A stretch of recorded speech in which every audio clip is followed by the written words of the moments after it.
Hey there, White TPC. Crafty Piping back at you. We're going to do the third and tentative final video in our series for the beginners.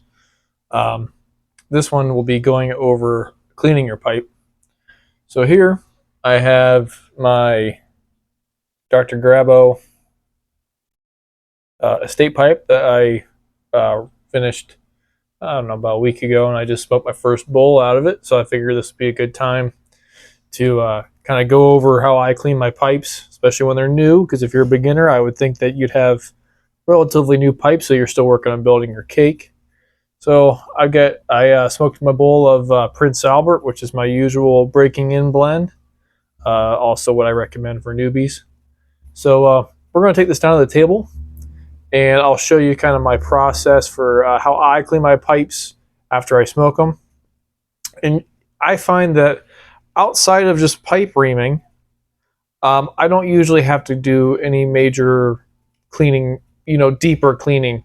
Once in a while, I'll run some rubbing alcohol, isopropyl 99% through the stem and the shank, but that's kind of more just to feel good. I don't ever really find that I have to.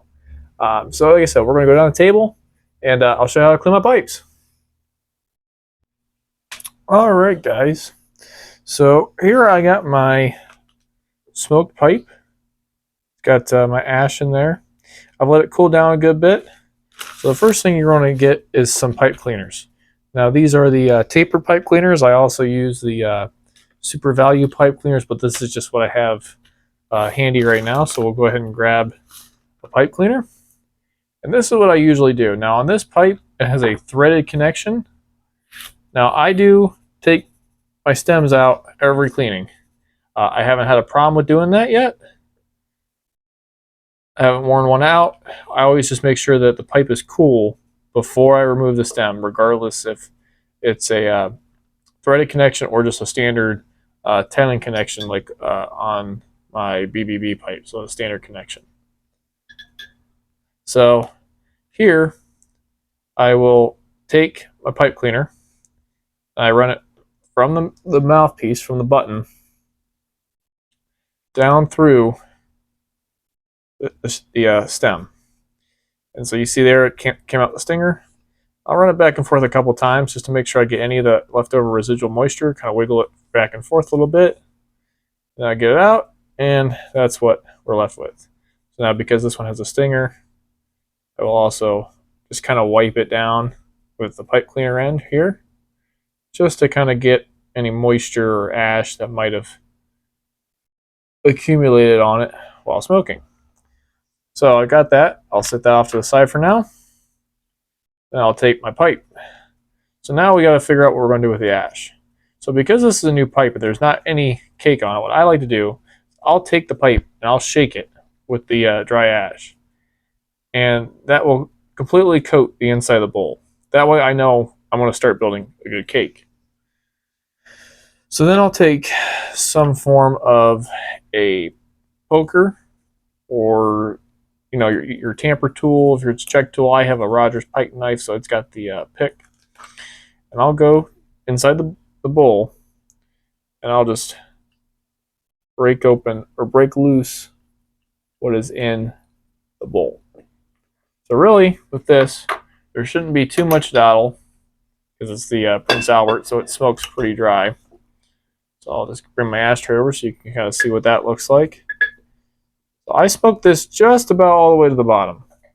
Now I don't, even when breaking a new pipe, I don't try to get every last little bit. If I can't keep it lit or only stays lit for a few seconds after I light it, I'm done. Because I don't want to burn my draft hole. So now that I've got the bowl cleaned out of the solid ash, take the ashtray pushed off to the side. I then take that same pipe cleaner I was using earlier, and I will run it through the shank. And I'll have it come out the bottom of the bowl, and I'll just run it back and forth a couple times, so as before with the stem, just to get any of the ash and stuff out of the pipe.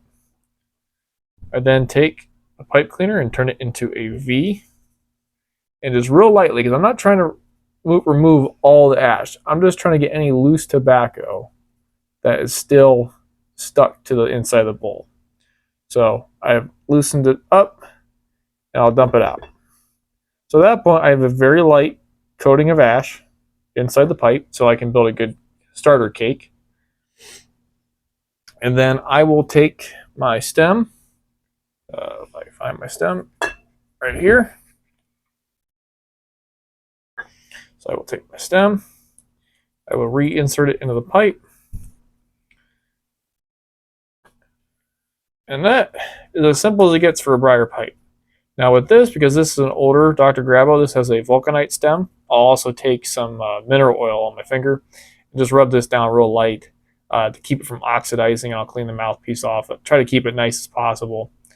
But yeah, that's all I do for cleaning my pipes. I keep it pretty short and simple. Doesn't really change no matter what I'm smoking. If I'm smoking, I get a little bit of a gurgle. I'll take a pipe cleaner. I'll just run it down the stem to soak up whatever in there. Well, that's it. So yeah, well, let's take it back up to the top, and we'll just finish the video off. All right, guys. So we're back. Got the pipe cleaned out. And like I was saying, I just take some normal mineral oil, nothing special. I've had this bottle forever. Doesn't really expire. So I just get a little bit on my finger, and I'll just rub it on it. And this is I only do this for the vulcanite stems because they do oxidize and they get kind of grungy looking. I don't worry about running oil down the center of the pipe or the down the stem. I just the outside, keep it looking nice. With acrylics, you don't have to do this because acrylic doesn't really oxidize. So yeah, with this vulcanite, you do want to. There is a little extra maintenance, but nothing major. I prefer vulcanite personally. It's a little bit softer than the acrylics on my teeths. So yeah, that's my cut and dry. How I clean up my pipes after every time I smoke them. Like I said, I don't really do much else other than, once the cake starts getting a little too thick for my liking, I ream it out and start over. Once I get a little bit of a cake built up, I stop shaking the ash around inside the pipe because once you get a good base layer, it just starts building on its own. But outside of that, kind of low maintenance. I usually use one pipe cleaner. If it's a system pipe, I use two, one to soak up inside the well. But other than that, I keep it pretty short and simple. All right, guys. If you have any questions or anything you want to touch base on, just let me know in the comment section below. And cheers.